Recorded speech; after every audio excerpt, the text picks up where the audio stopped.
It's rainy out. Okay guys, so doing the same thing, trying to get out in the garage once a week, and I got ready and made some breakfast and had it as you saw. And then now I'm gonna get out in the garage. It's a little bit rainy today, but yeah.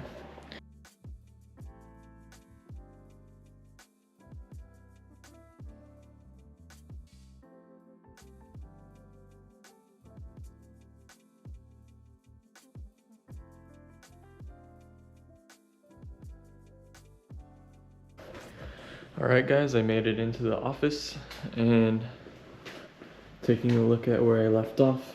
Like last week, I had this mocked up. I think it was,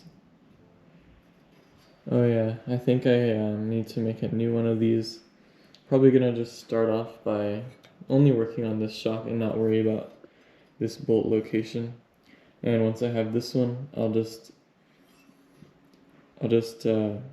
weld on the other piece onto it for this shock. That way I don't have to worry about both of them at once. So yeah, I'm trying to think what I have to do to get this done. I'm gonna measure to see how far I need it to be pushed backwards, and if this is the way I want it, or if I need to make it further away, then I'll have to put on like a spacer or something here. And then once I can do that, then I'll know where the location is, and then I can make a new template for another one of these.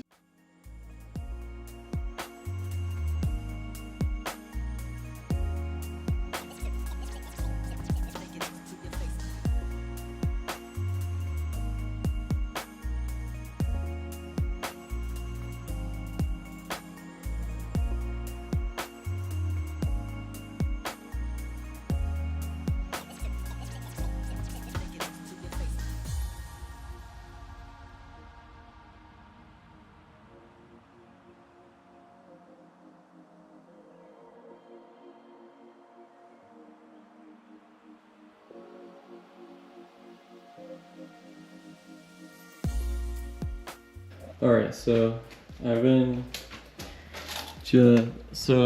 unbolted this, and then I was getting like random little pieces and spacers, and like I put two of these magnets together and stacked them, and I just leaned, and then I just leaned the shock up against it, and then I did it with this like little 1-inch piece, and I was just like seeing the different spacings. And then I got this AN fitting, and I measured it off the string. That seemed to be pretty much perfect spacing, or at least within the general area of where it needs to be. So now I'm gonna go and try to make a new little template based off this bolt hole location for just this shock, and it'll probably be just to here, and then around, it'll be pretty small, like that big. So I'm gonna go ahead and do that and see how that goes.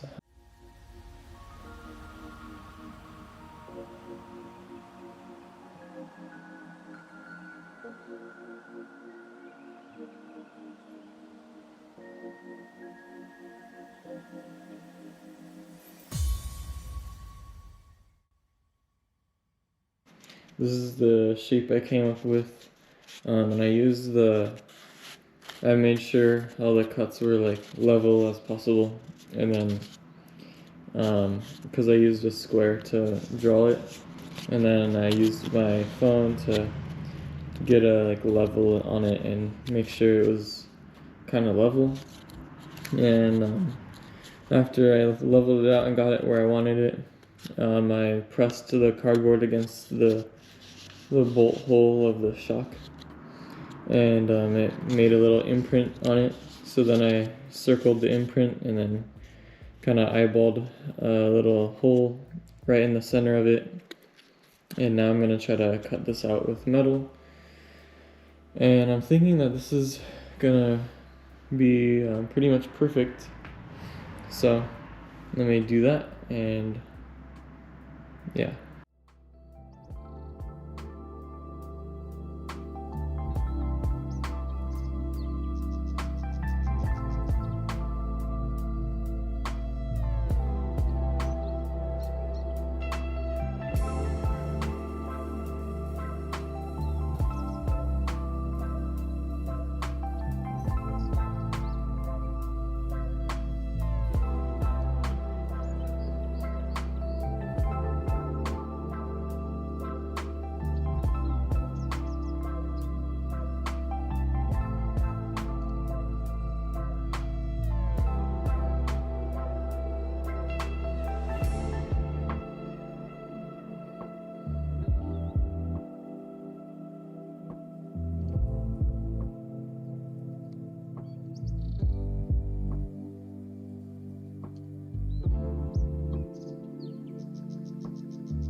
Alright, so I'm back in the garage and I just made a run to Home Depot. A random person actually knocked on my door and asked to clean up my lawn, so I also had to go to the bank and get some money for him.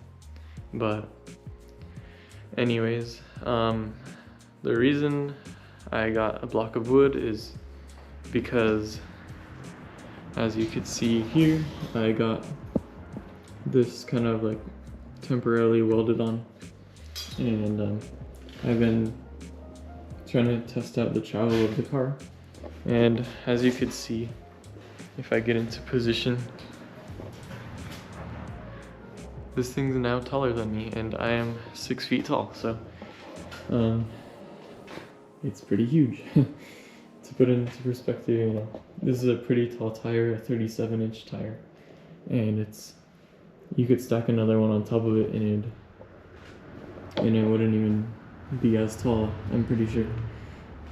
So I got some more support blocks of wood on each side, and then this is the Pittsburgh 3-ton jack with a 22-inch piece of wood on it. Pretty sketchy setup because it's all like barely balancing on it, but yeah.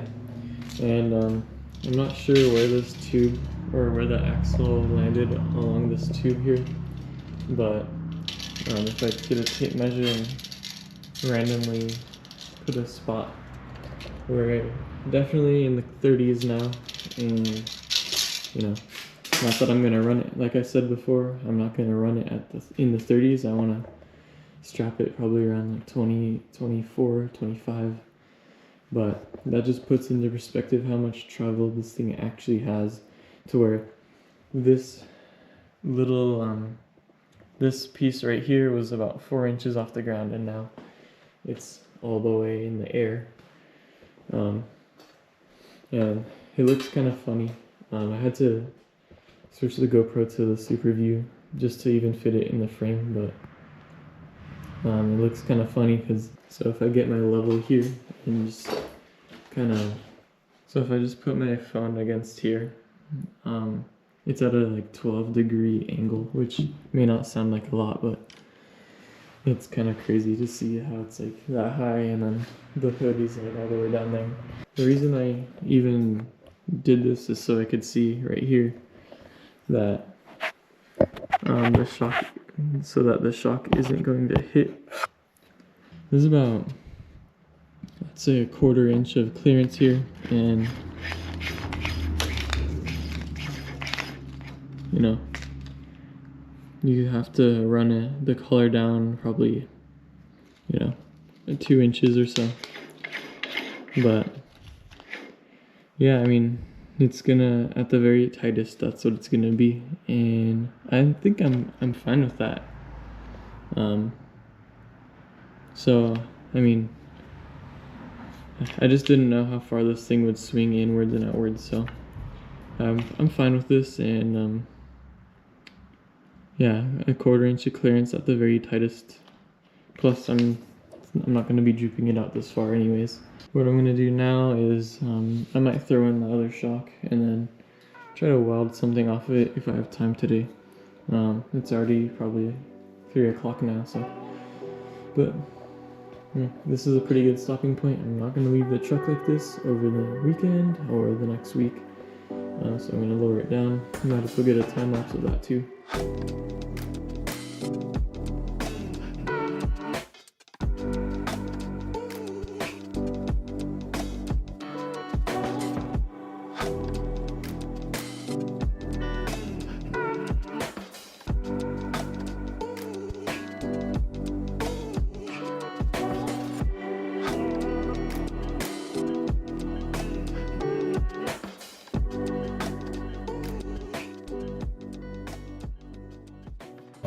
I lowered it back down, and as you can see, it's literally at my waist now. So it went above my head and now all the way down to my waist. Yeah, so we're probably in the 30s for travel, and everything didn't bind based on this right here. Since I fit my finger in here, and then when it droops all the way out, it only moves about probably a 1/4 inch from almost full droop to full compression, so that's pretty impressive. Not much shock sway at all, but yeah, you just gotta run the collar down about 2 inches and you'll have plenty of clearance for whatever you need. It's cool to be up to speed with all my videos and not have a 6-month delay in my video. So this is where I am in real time, and I've created a template for this rear shock, So now I know where that can go, and I could, once I attach where the bypass can go, I could design a template for both sides. And this doesn't seem like a lot of work, but like mounting shocks like that is, you have to take it slow, and it seems like you're not making a whole lot of progress, but in reality, since this is finally located, I can now work on the bypass, create a template, cut out the template, and then I basically have my shock mount to work off of from there, and I could have it on its own weight after that. So it's a pretty big milestone to even have this located. And yeah, once you do one side, the other side will come together much quicker because you have a template to go off of. But yeah, that's all for today, and if you watched this far, thank you, and I'm hoping to make more of these Rangers videos in the future. I did order a few more things for the truck, so thank you for watching and have a good one. Bye.